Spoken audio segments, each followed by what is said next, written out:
네, 오늘도 지난주에 이어서 제가 총회에서 들었던 설교 중에 몇 가지 말씀으로 주기도문에 관해서 말씀을 나가도록 하겠습니다. 이번에 주제는 복음으로 빚어지는 기도. 우리 기도가 아름답게 빚어져야 되는데 그 도구가 복음이다 라고 하는 내용입니다. 복음을 올바르게 믿고 이해해서 그것을 우리 기도 생활에 적용해야 된다라고 하는 그러한 우리 총회 주제였습니다. 지난주에 말씀을 잠깐 우리가 생각해 보면은 기도가 공연, 퍼포먼스가 됐을 때의 위험성이 있었죠. 하나는 이제 그런 첫째 주제였고, 두 번째는 영적인 특권, 하나님을 아버지로 우리가 실제로 가지고 얻고 있는 상태에서 우리가 하나님께 기도하는 것이 얼마나 큰 영적인 특권이었는가 하는 것을 살펴보았습니다. 그 다음에는 그 하나님께서 우리의 아버지시니 얼마나 우리를 잘 돌보실 것인가, 그 돌보심에 의지하자라고 하는 그런 내용이었습니다. 주님께서 기도를 우리에게 알려주시기 전에 이 주기도문이 시작되기 바로 전에 제일 먼저 강조하셨던 것은 기도를 하는 마음이었죠. 어떠한 상태로 기도하는 것이 더 중요하다. 먼저는 위선자처럼 사람에게 보이려고 기도하지 말고 이방인처럼 신에게 어떤 호의를 억지로 얻어내려고 하는 그러한 기도를 하지 말라고 하였습니다. 예수님 안에서 우리가 이미 하나님의 자녀이기 때문에 그 호의, 사랑, 은혜는 이미 그리스도 안에서 우리가 하나님께 얻고 있다는 사실을 알고 아버지께 나오라고 말씀하셨습니다.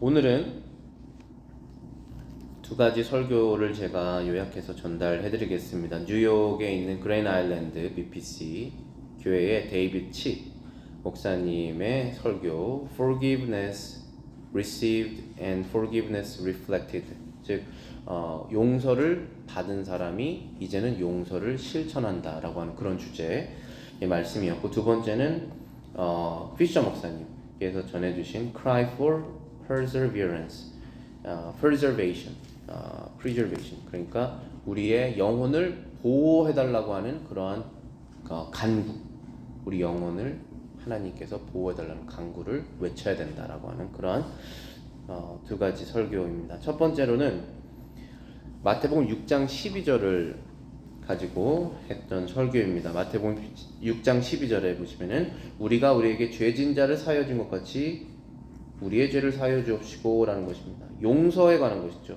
용서는 결혼 생활에 가장 필요한 요소이다 라고 했습니다. 용서가 없다면 결혼 생활이 지속될 수 없기 때문입니다. 그리고 용서는 어쩌면 모든 인간관계에서 가장 필요한 요소 중에 하나죠. 그것이 없다면 건강한 관계가 이루어질 수 없습니다. 사람과 하나님 사이의 관계도 마찬가지죠. 용서가 있어야지 그 관계가 화목하게 됩니다. 그런데 물론 사람 사이에서는 네가 용서했니 내가 용서하니 그런 알기가 있을 수 있겠지만, 하나님과의 관계에서는 하나님은 우리에게 용서받으실 이유가 없죠. 죄를 짓지 않으시니까 우리가 하나님께 늘 용서를 받아야 됩니다. 주님께서 알려주신 기도를 마태가 기록했을 때 그는 빚이라고 하는 단어, 비읍, 이, 지읒, 빚이라고 하는 단어를 선택했습니다. 그렇죠. 마태복음 6장 12절에 그렇게 기록되어 있지 않습니까? 우리가 우리에게 죄 지은 자를 사하여 준 것 같이 우리의 죄를 사하여 주옵시고라고 하고, 우리 성경에, 우리말 성경에는 죄라고 되어 있지만 제가 갖고 있는 영어 성경에서는 우리가 또 잘 외우고 있는 주기도문 영어 버전에서는 Forgive us our debts as we forgive our debtors라고 되어 있죠. 근데 왜 죄를 빚이라고 하는 단어를 사용했는가? 그는 죄를 지었을 때 하나님께 빚지는 것이다 라는 것을 강조하기 위해서 이 단어를 사용했을 것입니다. 복음서에서 예수님께서 천국이 무엇인지에 대해서 여러 가지 비유로 설명을 하고 계시는데, 마태복음 18장에 만달란트를 빚진 사람의 비유도 그 중에 하나죠. 마태복음 18장 23절에는 이렇게 되어 있습니다. 예수님께서 말씀하시기를 그러므로 천국은 그 종들과 결산하려 하던 어떤 임금과 같다.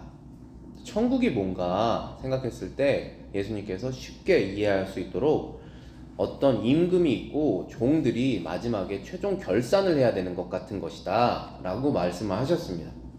여기서 결산이라는 것은 재정적인 의미의 단어인데, 그렇게 이 비유를 사용하신 것은 우리가 죄를 하나님께 지었을 때 하나님께 죄 값을 갚아야 되는 것이다 라는 것을 알려주시기 위해서 그 비유를 사용하신 것입니다.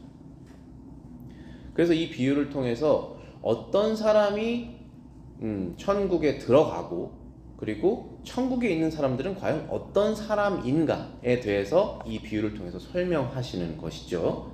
그래서 마태복음 18장 24절부터 27절 제가 읽어드리겠습니다. 결산할 때에 10,000달란트 빚진 자 하나를 데려오매 갚을 것이 없는지라 주인이 명하여 내 몸과 아내와 자식들과 모든 소유를 다 팔아 갚게 하라 하니 그 종이 엎드려 절하며 이르되 내게 참으소서 다 갚으리이다 하거늘 그 종의 주인이 불쌍히 여겨 놓아 보내며 그 빚을 탕감하여 주었다 했습니다. 여기서 주인은 하나님이십니다. 비유적으로.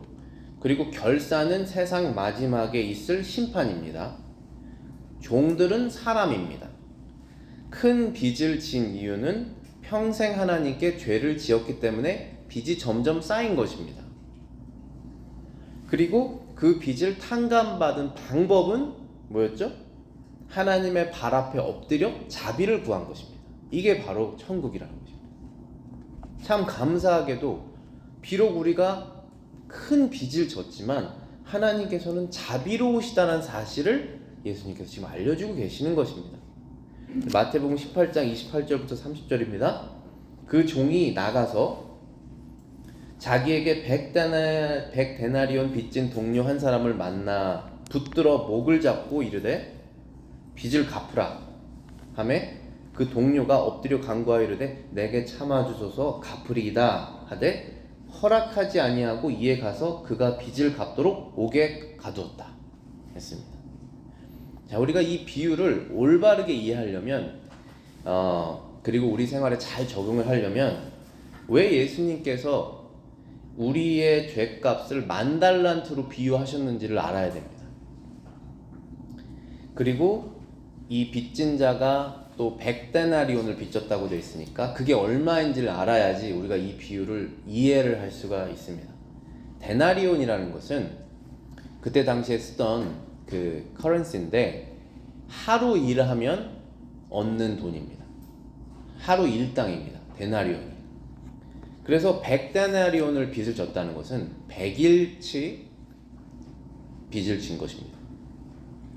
갚을 수 있는 정도죠. 100일 정도 일하면 되는 것입니다. 한 3-4달. 그런데 한 달란트는 6,000데나리온입니다. 그래서 한 달란트 빚진 사람은 6,000일을 일해야 갚을 수 있습니다. 그 6,000일을 1년으로 바꾸면 300일 정도 일한다고 하면 20년을 일하면 됩니다. 그게 한 달란트예요. 그러면 10,000달란트는 얼마냐 하면 20년 곱하기 10,000년을 해서 20만 년입니다. 20만 년을 일해야지 갚을 수 있는 빚을 그 종이 주인에게, 누굽니까? 우리가 하나님께 지었다는 것입니다. 그럼 이건 무슨 뜻이냐? 20만 년 살 수 있는 사람이 있습니까? 없죠. 그러니까 영원성을 말하는 것입니다. 영원히 갚아야만 한다 라는 것이죠.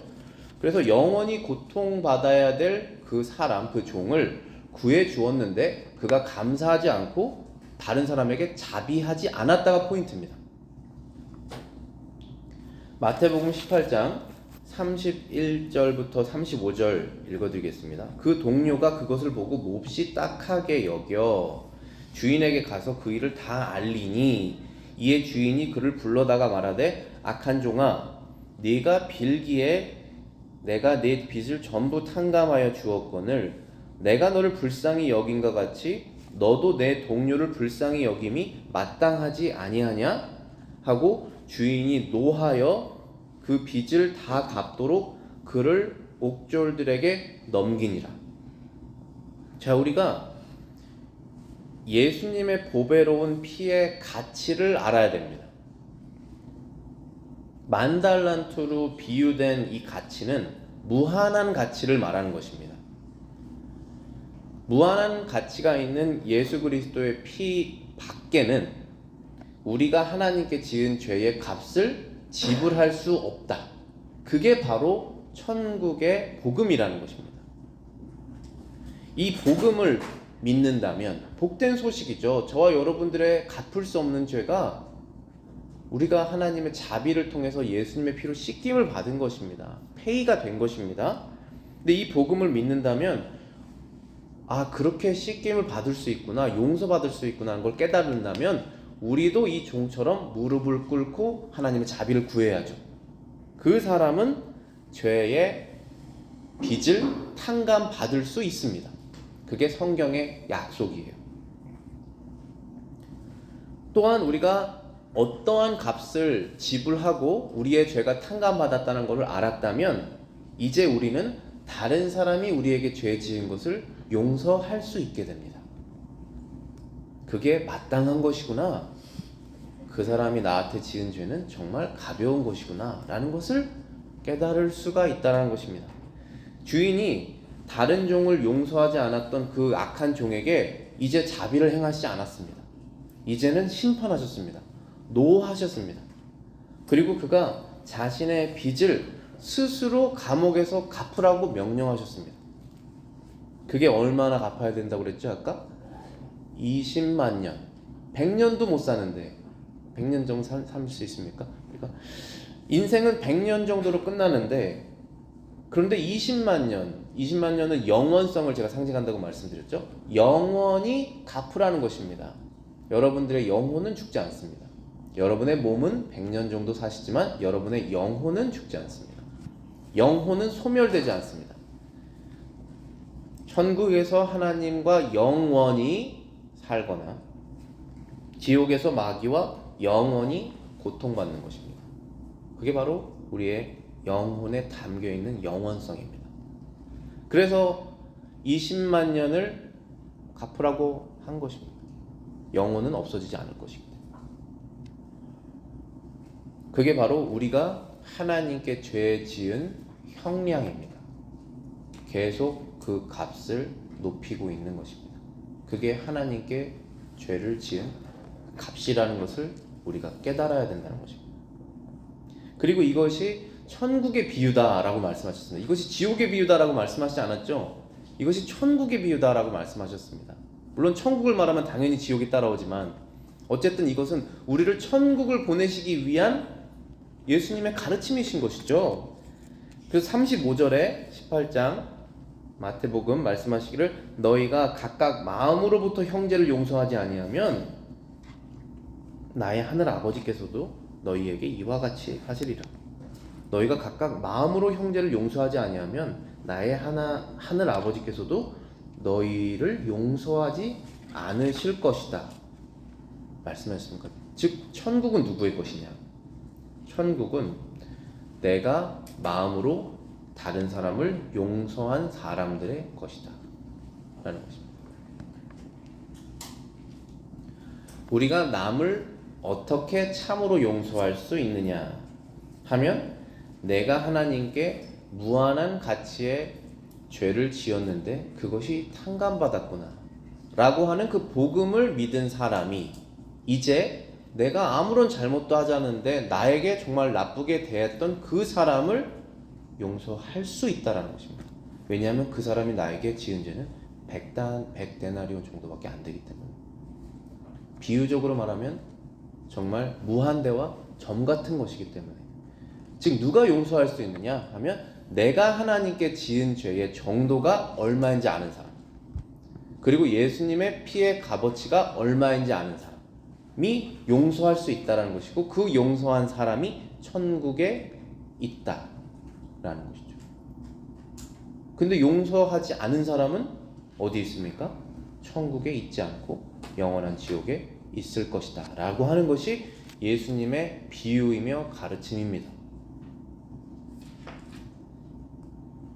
마태복음 6장 12절에 예수님께서 주기도를 알려주셨을 때 이렇게 기도하라고 말씀하셨습니다. 우리가 우리에게 죄 지은 자를 사하여 준 것 같이 우리의 죄를 사하여 주옵소서 라고 기도하라고 알려주셨습니다.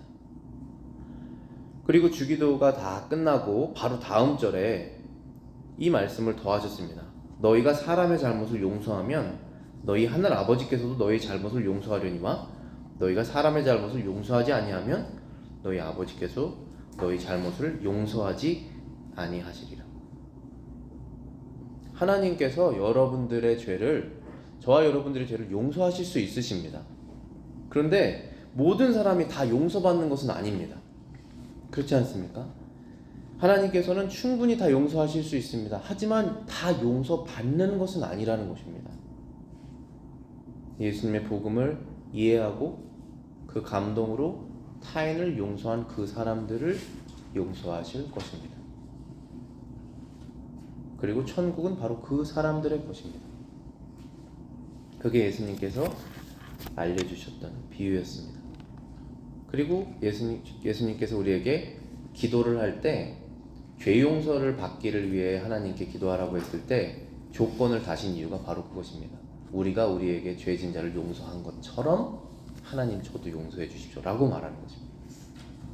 용서하지 않았으면 다른 사람을 그 기도를 할 수 없겠죠.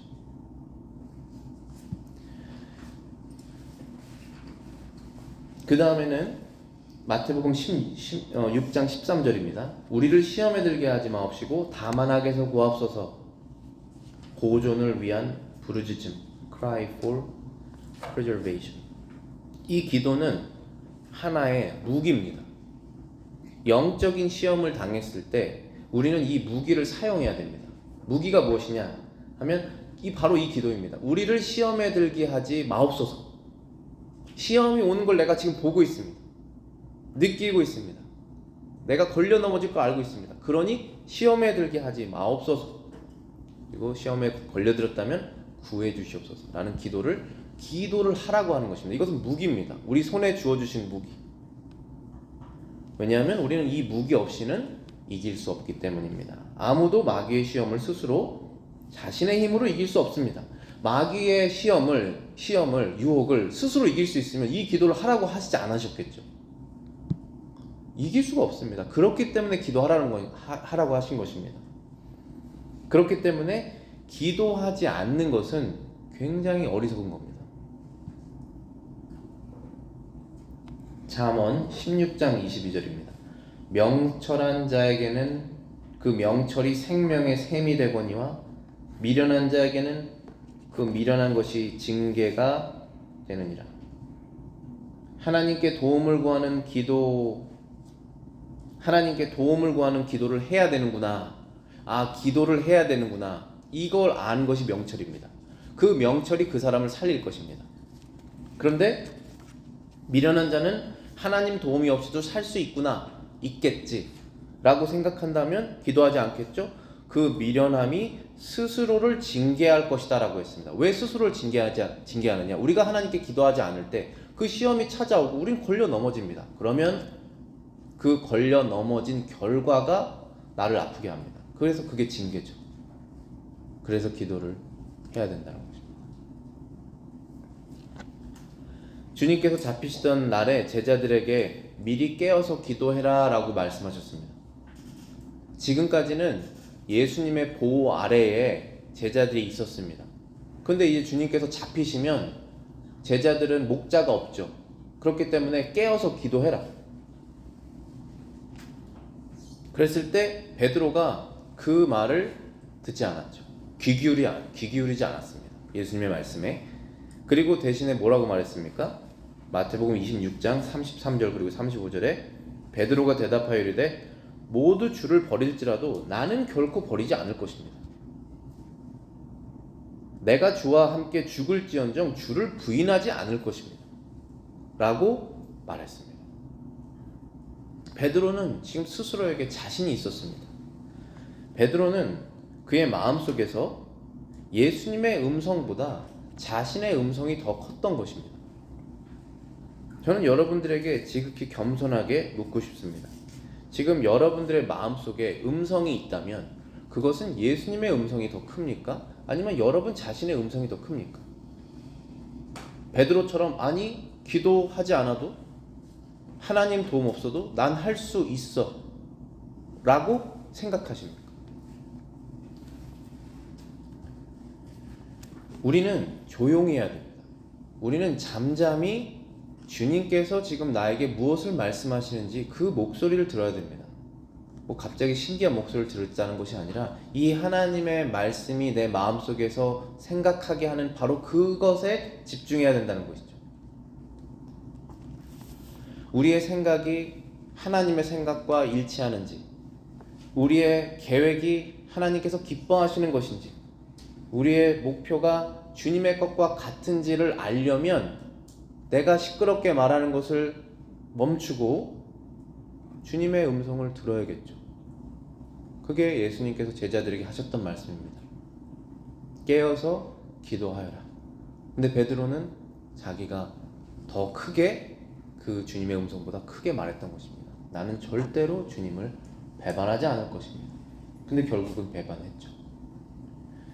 그래서 주님께서는 우리에게 매 순간 기도를 하라고 말씀하셨을 때 이렇게 기도해라 라고 말씀하시는 것입니다. 마태복음 6장 13절에 우리를 시험에 들게 하지 마옵소서, 다만 악에서 구하옵소서 라고 기도하라고 하신 것입니다. 세상에는 두 가지 종류의 시험이 있습니다. 하나는 하나님으로부터 나오는 시험, 하나는 마귀로부터 나오는 시험이 있습니다.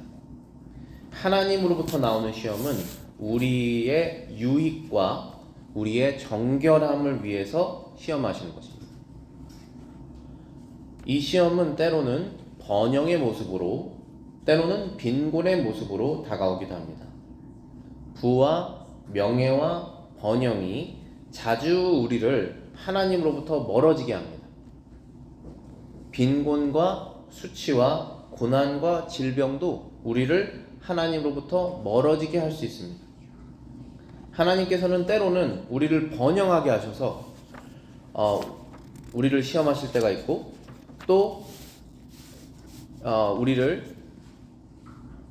마음을 정결하게 하시기도 합니다. 또는 때로는 고난을 우리에게 주셔서 우리의 마음을 정결하게 하시기도 합니다. 마음속에 세상을 사랑하는 마음의 그런 찌꺼기들을 제거하십니다. 이거는 하나님으로부터 오는 시험입니다. 그래서 내가 진정 누구를 사랑하고 있는지, 내가 진짜 누구를 의지하고 있는지, 나의 삶의 목표는 무엇인지 때로는 번영으로, 때로는 고난으로 우리를 테스트하십니다. 다윗은 그래서 이 하나님으로부터 오는 시험이 자신에게 유익하다는 것을 깨달았습니다. 그래서 시편 26편 2절에 이렇게 기도했습니다. 여호와여 나를 살피시고 시험하사 내 뜻과 내 마음을 단련하소서. 나를 살피시고 시험하사 내 뜻과 내 마음을 단련하소서. 내 뜻이 정말 하나님의 뜻인지, 내 마음이 정말 하나님과 일치하는지 저를 시험해 주십시오. 저는 그런 테스트가 필요합니다. 때로는 부요하게 하셔서 내가 진짜 기뻐하는 것이 부요함인지 하나님으로부터 오는 축복인지 구별하게 하시옵소서. 고난을 주셔서 내가 진짜 주님을 따르는 것이 평안과 부요 때문에 따르는 것인지, 이러한 고통 중에서도 주님을 따르는지 테스트하여 주시옵소서라고 다윗이 고백했습니다.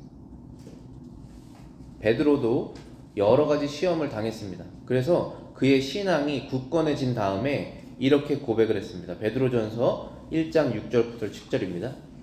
그러므로 너희가 이제 여러 가지 시험으로 말미암아 잠깐 근심하게 되지 않을 수 없으나 오히려 크게 기뻐하는도다.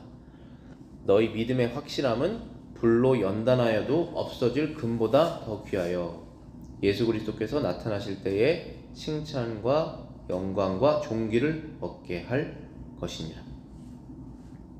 여러 가지 시험으로 말미암아 잠깐 근심하지 않을 사람은 없습니다. 저와 여러분들은 하나님이 주시는 시험을 통해서 고민합니다. 그리고 근심합니다. 어떻게 해야 되지? 이거 결정 어떻게 해야 되지? 이거 하나님께서 이렇게 말씀하시는데 내 상황은 그렇지 않아 보이는데 이걸 어떻게 해야 되지라고 하는 근심, 고민, 그 싸움, 레슬링, 그것이 여러분의 신앙을 성장하게 한다는 것이죠. 그래서 크게 기뻐하라 라고 하는 것입니다. 왜냐하면 너희의 믿음의 확실함은 불로 연단하여도 없어질 금보다 더 귀하여 예수 그리스도께서 나타나실 때의 칭찬과 영광과 존귀를 얻게 할 것이니라. 믿음의 확실함, 이 사람이 믿고 있는지 안 믿는 건지, 교회는 매주 나오는데 믿음이 있는지 없는지, 내 마음에 믿음은 진짜인지 거짓인지 어떻게 알 수 있습니까? 여러 가지 고난을 통해서 우리의 믿음이 확실해집니다. 그건 확실한 사실입니다. 그래서 우리가 이 고난이라는 것이, 아니면 때로는 번영이라는 것이 우리에게 시험으로 다가왔을 때 우리의 영혼의 유익을 위함이라는 것입니다. 그래서 여러분들이 마지막에 퓨너럴 때 아무도 여러분들의 데스티네이션, 어디에 지금 있는지 아무도 의심하지 않을 것입니다. 따라서 주님께서 우리에게 시험에 들게 하지 마옵소서라는 기도를 하라고 하셨을 때, 이 기도는 하나님께서 우리에게 주시는 기도를 주시지 마십시오라고 기도하는 건 아닙니다. 하나님 우리에게 시험 주실 때 그게 좋다고 생각하시면 주십시오라는 것입니다. 그런데 여기서 시험 주시지 마십시오라는 것은 마귀가 주는 시험을 주시지 마십시오, 못 주게 하여 주시옵소서, 그런 기도를 하라는 것입니다. 왜냐하면 마귀의 기도는 절대로 우리를 유익하게 하지 않습니다. 마귀의 시험은 절대로 우리를 유익하게 하지 않습니다. 마귀의 시험의 목적은 우리를 파멸하게 하는 것입니다. 우리가 어떻게 파멸되냐면 하나님으로부터 관계가 끊어짐으로 파멸됩니다. 하나님으로부터 멀어져서 악한 것을 더 사랑하게 만드는 것이 마귀의 시험이죠. 그 시험으로부터 우리를 벗어나게 해달라고 하는 기도입니다. 사탄은 기생충과 같다라고 하는 말이 있습니다. 기생충과 같아서 처음에는 우리 안에 조용히 들어와 우리의 힘을 빼앗습니다. 그런데 우리가 완전히 기력을 잃게 되면 사자가 되어서 우리를 집어삼킨다 했습니다.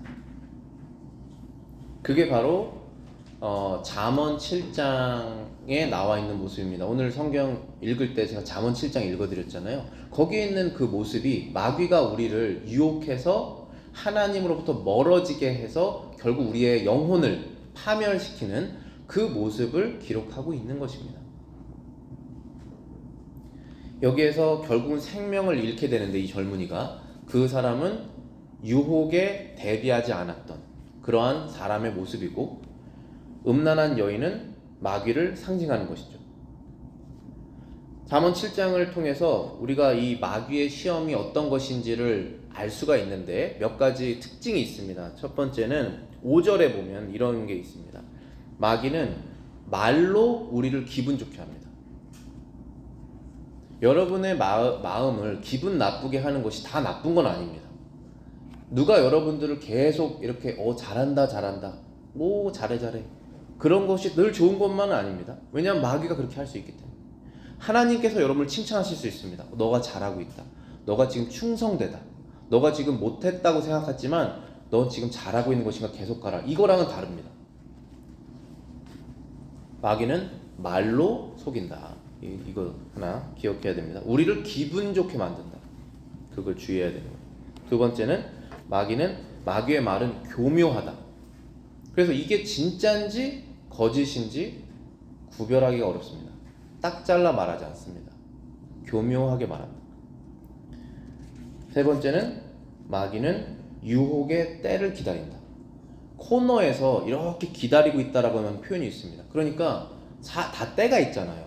하나님에도 때가 있죠. 근데 마귀도 이 사람을 이렇게 유혹하면 반드시 넘어지는구나, 그 때를 계속 보고 있다는 것입니다. 세 번째는 14절에 보면은 마귀는 굉장히 많은 준비를 한다. 이것도 준비했다, 내가 저것도 준비했다, 계속 말을 하잖아요. 잠언 7장에 그 여인이 이것도 준비했다, 내가 계속 준비를 하고 있었다 말합니다. 실제로 준비를 한 것입니다. 그리고 결과는 어땠습니까? 23절, 22절, 23절에 보면 결국 그 영혼은 소가 푸주로 끌려가듯 생명을 잃을 줄 알지 못하며 사탄에게 끌려간다.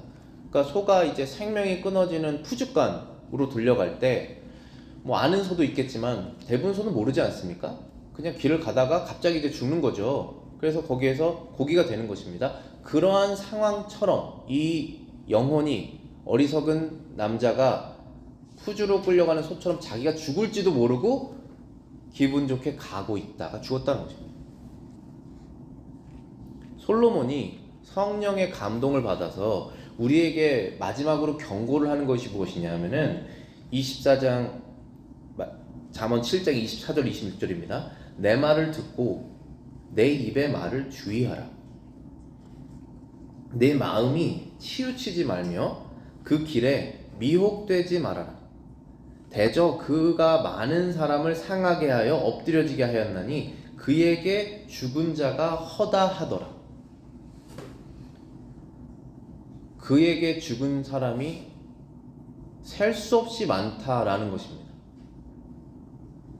아니 이렇게 준비하고 때를 가만히 기다리고 계속 기분 좋게 속이는데 안 넘어갈 사람이 있겠습니까? 우리는 사탄의 시험을 당해낼 수가 없습니다. 그렇게 우리는 치밀하지 않습니다. 여러분들은 사탄의 시험을 난 오늘 치밀하게 오늘 한번 내가 이겨봐야겠다 그렇게 치밀하게 생각하십니까? 그렇지 않으시잖아요. 그렇게 교묘한 말을 여러분들 구분하실 수 있겠습니까? 아담도 속았습니다. 죄가 없었다. 그리고 그의 말은 강력하다라고 되어 있습니다. 시끄럽다. 굉장히 크다는 것이죠. 그 강력한 말 한번 들으면 우리는 쪼그라듭니다. 내 믿음은 쪼그라듭니다. 여기서 포인트는 뭐냐면 사단의 시험은 강력해서 우리가 이길 수 없다는 것이고, 그리고 수많은 사람이 그렇게 넘어갔는데 나라고 안 넘어갈 수 있겠느냐, 내가 사랑하는 사람이 안 넘어가겠다는 보장이 있겠느냐라는 것입니다. 그래서 결론이 뭡니까? 그래서 예수님께서 우리에게 명령하신 것처럼 시험에 빠지지 않도록 기도해라. 하나님 우리를 시험에 빠지지 않도록 구해 주시옵소서라는 기도를 하라고 하는 것입니다. 우리는 하나님의 도움이 필요한 것입니다. 우리를 대신 싸워줄 구원자가 필요하니 간절히 그분의 도움을 구하라는 것입니다. 그러려면 우리는 하나님을 사랑해야 됩니다. 하나님께 죄 짓는 것이 하나님을 배신하는 것이구나 라는 것을 깨닫고 하나님을 사랑하는 마음으로 기도해야 된다는 것입니다. 다윗이 이렇게 기도했습니다. 시편 28편 1절부터 3절입니다. 여호와여 내가 주께 부르짖으오니 나의 반석이시여 내게 귀를 막지 마소서. 주께서 내게 잠잠하시면 내가 무덤에 내려가는 자와 같을까 하나이다. 내가 주의 지성소를 향하여 나의 손을 들고 주께 부르짖을 때에 나의 간구하는 소리를 들으소서. 하나님이 없으시면 우리는 죽은 자와 같을 것이라는 것입니다. 우리가 예수 그리스도를 통하여 하나님 앞에 간구할 때 그분은 언제나 우리의 반석이 되어주신다 하셨습니다. 우리가 땅을 딱 밟고 넘어지지 않을 수 있도록 강력한 우리의 지지대가 되어주실 것이다. 마귀의 시험에 걸려 넘어지지 않게 하실 것이다 라는 것입니다. 오늘 말씀을 잘 기억하시고 여러분들의 기도 생활 또 신앙 생활에 잘 적용하시기를 바라겠습니다. 예수님께서 여러분들의 10,000달란트를 갚아주셨다는 것을 기억하시기 바랍니다. 그래서 여러분들에게 죄 지은 사람들을 여러분들이 용서하시고 천국을 여러분들의 소유로 삼으시기를 바라겠습니다. 두 번째는 사탄의 시험이 이렇게 교묘했구나, 내가 늘 덜 걸려 넘어졌던 이유가 있었구나, 준비되고 강력했구나 라는 것을 기억하셔서 여러분들이 시험에 들지 않도록 하나님께 늘 기도하시는 여러분들 되시고, 그래서 여러분들의 생명이 보존되시고 그리스도 안에서 늘 승리하시기를 주님의 이름으로 축원하겠습니다.